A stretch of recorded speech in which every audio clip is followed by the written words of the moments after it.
Bonjour à tous, en ce lundi matin, d'après une remarque pertinente d'ailleurs de Zon sur l'ouverture d'un fichier éventuellement qui ne serait pas un projet ou qui ne serait pas un custom UI, tout simplement. Donc j'ai un petit peu rajouté une petite condition, je vais vous montrer ça. Voilà. Après je vous parlerai un petit peu de ça, mais ça va être très succinct puisque de toute façon c'est provisoire parce que ça ne me plaît pas esthétiquement.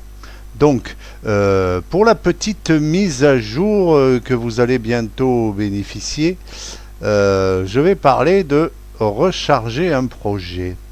Alors Zon m'a fait remarquer qu'effectivement si j'ouvrais n'importe quoi, soit ça faisait rien parce que bon c'est quand même bien ficelé, hein, soit alors ça risquait de planter. Donc je me suis dit, plutôt que gérer des erreurs en pagaille, je me suis dit autant bloquer la chose de façon que vous n'ayez pas de problème en loadant n'importe quel fichier. Pour l'exemple, ce que je vais faire, je vais prendre encore un XML là et je vais le loader. Ce n'est pas un fichier XML. Voilà, et voilà la réponse que vous allez avoir. Visiblement, ce n'est pas un projet custom UI. Vérifiez si ce fichier est conforme au fichier attendu. Je pense que c'est assez explicite. Et vous voyez, il n'y a rien qui se passe. Maintenant, il est fort possible que d'une source ou d'une autre, vous ayez la possibilité d'avoir le fichier custom UI tout prêt, tout mâché comme ça, que vous ayez peut-être même téléchargé quelque part ou je ne sais pas, ou je ne sais quoi, et qu'effectivement ce custom UI vous intéresse, mais vous voulez y ajouter ou peut-être supprimer ou je ne sais quoi, enfin bref, le modifier. Alors effectivement, ça ne sera pas un projet custom UI, puisque c'est un custom UI fini, parce qu'il ne faut pas confondre, et là je le dis bien, il ne faut pas confondre les exemples XML qu'il y a dans les dossiers de projet et un fichier custom UI qui est intégré dans le fichier final. Ce n'est pas la même chose, hein. Donc, ce qu'on va faire, c'est je vais vous montrer ce que j'ai un petit peu ajouté. Je vais essayer de loader un custom UI fini. Alors celui-là, il est valable. D'ailleurs, je vais regarder, je vous le montre. Ouvrir avec bloc-notes. Vous voyez, c'est un simple.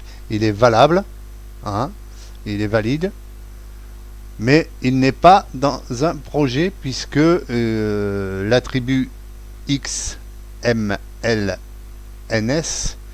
est en place. Donc c'est un XML fini, ce n'est pas un projet. Ce que je vais faire, je vais continuer mon action. Alors là, le message box vous dit ce XML n'est pas un projet custom UI, mais semble être un fichier Excel custom UI. Souhaitez-vous quand même poursuivre? Si je réponds oui, voilà ce qui va se passer.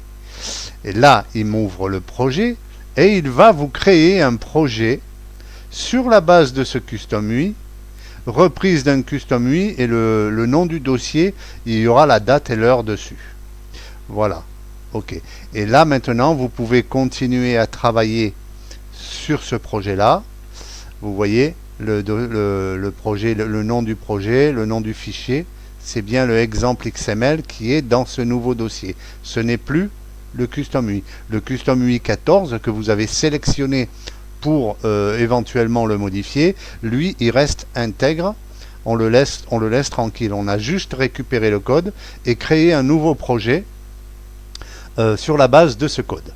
Voilà, tout simplement. Ça, c'était la petite nouvelle du jour en fonction de la remarque de Zon et que j'ai trouvé ça plutôt intelligent de faire comme ça.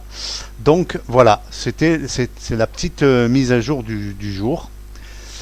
Hier, je vous l'ai dit, j'ai rajouté 2 callbacks, vous voyez, par rapport à la taille de l'interface, j'ai été obligé de mettre ça dans une frame. Tous les callbacks dans une frame, vous voyez.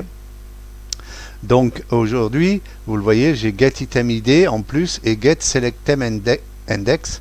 Alors getSelectedIndex, en fait, c'est getSelectedItemIndex. Comme il était trop long, j'ai raccourci. hein. Mais bon, on s'y habitue vite, hein, voilà. Alors, ces deux callbacks servent beaucoup en dynamique. Quand vous faites des combo box ou des drop down ou des galeries en dynamique, sauf le Get Selected Index qui ne va pas avec la galerie. De toute façon, comme d'habitude, comme tous les autres boutons, si vous ne pouvez pas le faire, il va vous le dire, hein. Donc, mais pour les combo box et les drop down, il peut être intéressant au load du fichier de positionner donc le combo box ou drop down sur un item précis. De la même façon que dans un combo box, on peut le remplir et activer un item en particulier. Voilà, c'est exactement la même chose, hein, sauf que là c'est Get Selected Item Index. Voilà, tout simplement. Ça, c'est les petites mises à jour qui sont les plus flagrantes. Il y en a une autre de mise à jour qui a été faite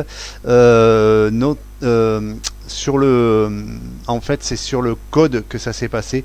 J'ai fait plusieurs petites erreurs qui étaient sans gravité puisque ça n'empêchait pas l'application de fonctionner. Mais effectivement, quand on clique sur les éléments, vous voyez, il y a les attributs et les callbacks qui s'affichent, qui ont été déjà préprogrammés, hein. Mais sur certains, effectivement, ils n'apparaissaient pas parce que j'avais fait une faute de frappe avec mon super clavier avec Windows 10, hein. Donc, voilà, ça c'est chose faite, c'est chose réparée. Voilà. Par contre, j'aurais une chose à vous demander. Je suis personnellement, esthétiquement, moi, la frame ne me plaît pas.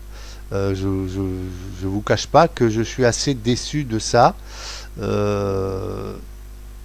d'être obligé justement de faire comme ça. Si vous avez des idées, même si on doit déplacer tous les contrôles, on doit faire un autre style, il n'y a pas de problème.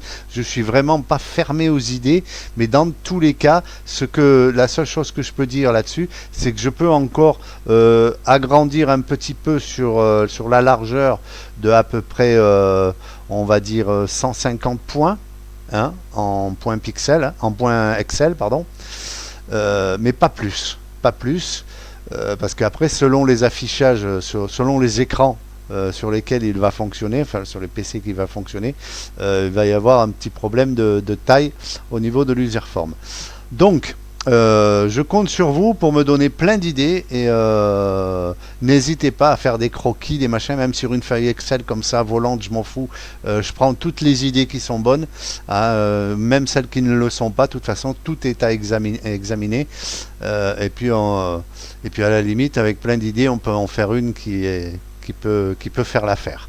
Voilà. Donc, voilà pour la présentation vidéo du jour. Nous sommes donc le lundi 3 juillet et le Creator Ribbon X Image MSO passe en version 4.7. Voilà. Je ne livre pas tout de suite la version, je ne la livre pas parce que j'attends un petit peu de vos nouvelles quant au sujet du skin, c'est-à-dire au sujet de la peau, enfin de l'arrangement qui pourrait me virer cette frame là, que ça me plaît pas du tout. Et voilà, si vous avez des idées, n'hésitez pas, j'attends que ça. Passez une bonne journée, merci.